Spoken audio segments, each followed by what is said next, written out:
Let me show you how to perfectly trim up a quilt block like this.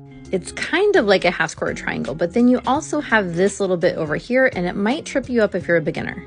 All right, so just like with half square triangles, you want to use your 45-degree line here, and we're going to use that 45-degree line on your ruler. So this particular size, I want to be 5.5. So I'm going to move the seam line and my ruler line together like this until I get my 5.5 line. So here's 5, 5.25, 5.5.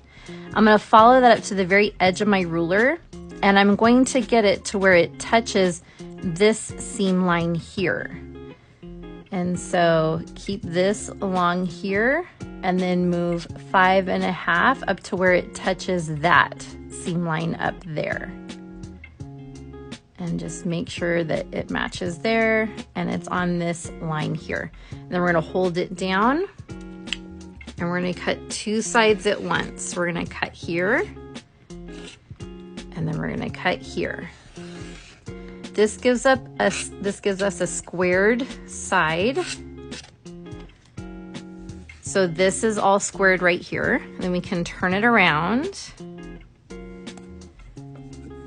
And then we can put our 5.5 along this line and a 5.5 along this line.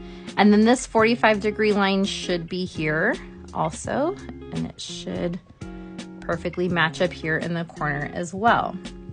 Then we'll hold that down again.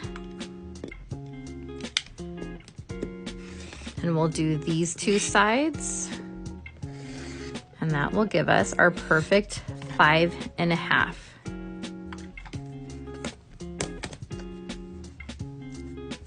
There you go. So all of our points are coming together in the corners of our square, and it's perfectly squared on all 4 sides to 5.5.